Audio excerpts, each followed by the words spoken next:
Good morning, students. Today we will discuss supply under GST because, as we know, GST is a tax on supply of goods or services or both except alcohol liquor.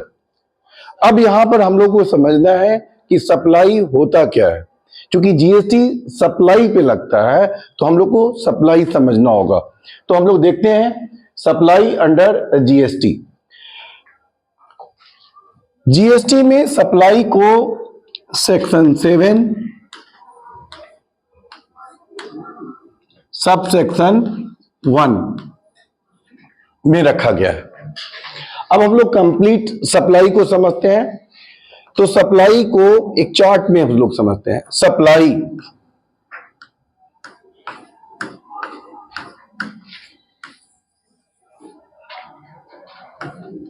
Section 7 deal करता है। अब इस supply को हम लोग further divide कर देते हैं कुछ पार्ट्स में। लाइक सेक्शन 7 के कुछ पार्ट में हम इसको ब्रेक करते हैं। Section 7 sub section 1 clause A.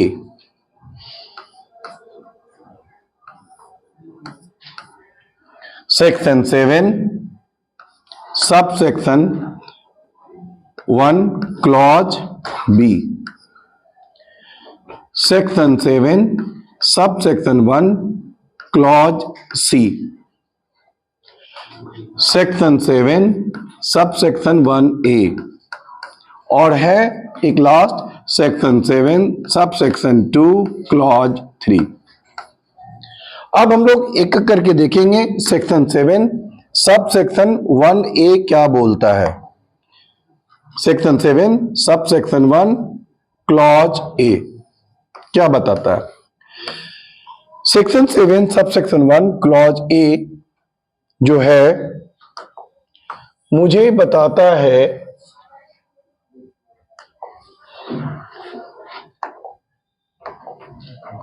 STD बेलार STDBEL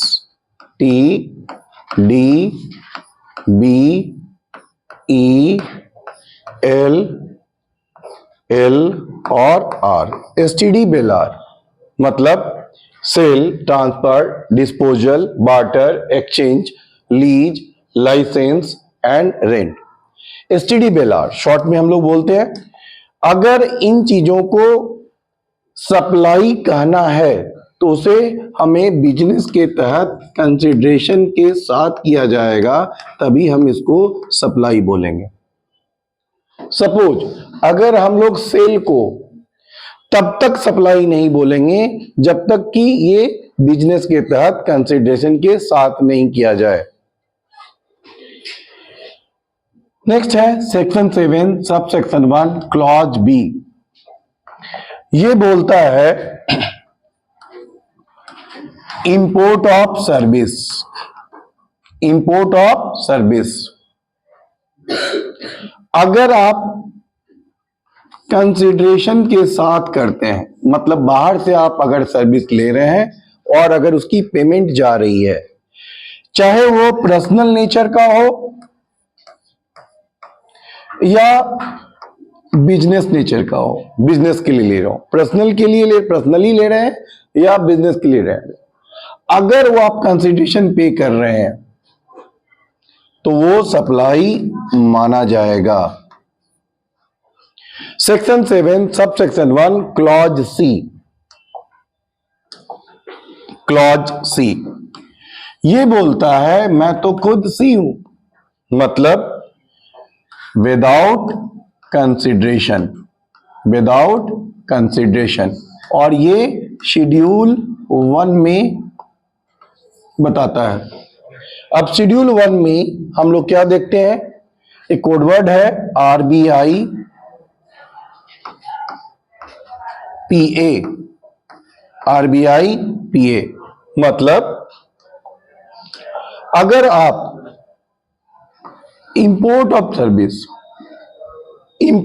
सर्विस बाहर से सर्विस ले रहे हैं, बिजनेस के तहत रिलेटेड पार्टी से ले रहे हैं, मतलब आपने इंपोर्ट ऑफ सर्विस करा है रिलेटेड पार्टी से बिजनेस के तहत बिना पेमेंट के, तब भी वो क्या होगा, सप्लाई माना जाएगा। P for principal and A for agent. Principal ने एजेंट को या एजेंट ने प्रिंसिपल को गुड्स की सप्लाई की है, गुड्स की सप्लाई की है विदाउट कंसिडरेशन, तो वो भी सप्लाई माना जाएगा। B for business assets. Business assets को हम लोग अगर डोनेट कर देते हैं, किसी को दे देते हैं, अगर हमने पेमेंट नहीं लिया तो वो सप्लाई माना जाएगा या नहीं माना जाएगा, डिपेंड्स अपॉन कंडीशन।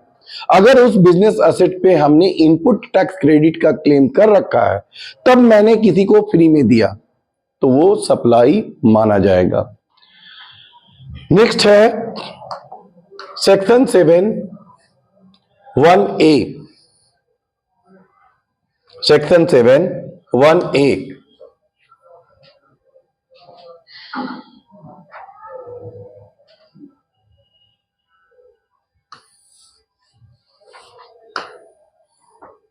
अब सेक्शन 7 1A क्या बोलता है? सेक्शन 7 1A क्या बोलता है? ये शेड्यूल 2 के बारे में बताता है। ये शेड्यूल 2 के बारे में बताता है, और शेड्यूल 2 बताता है मुझे कि whether it is supply of goods और सप्लाई ऑफ सर्विस।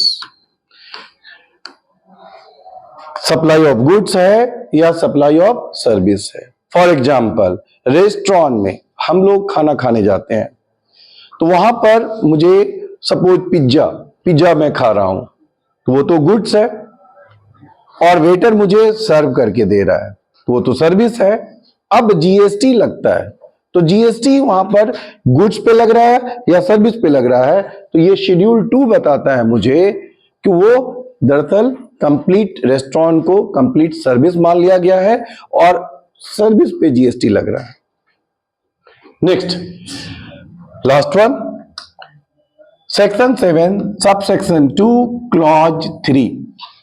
ये क्या बोलता है? ये बोलता है शेड्यूल 3 के बारे में बताता है। किस चीज के बारे में बताता है? शेड्यूल 3, जो कि होता है negative list. Negative list, like negative list और जीएसटी, मतलब निगेटिव लिस्ट में हम उन चीजों को रखते हैं लाइक मेडिकल, एक कोड वर्ड है मेडिकल, मतलब M for MP MLA, medical. Medical जो है निगेटिव लिस्ट का टर्म्स है, और इस निगेटिव लिस्ट पे जीएसटी नहीं लगता। ये सप्लाई है, बट गवर्नमेंट ने इसको एग्जेम्प्ट करके रखा, निगेटिव लिस्ट में करके रखा है, मतलब इस पे जीएसटी चार्ज नहीं किया जाएगा। Like D for deceased person, मतलब अंतिम यात्रा। आफ्टर डेथ जो भी रिचुअल्स है वो सर्विस है, बट गवर्नमेंट ने उसे निगेटिव लिस्ट मान के रखा है, उस पे जीएसटी नहीं चार्ज किया जाएगा। चलो, थैंक यू।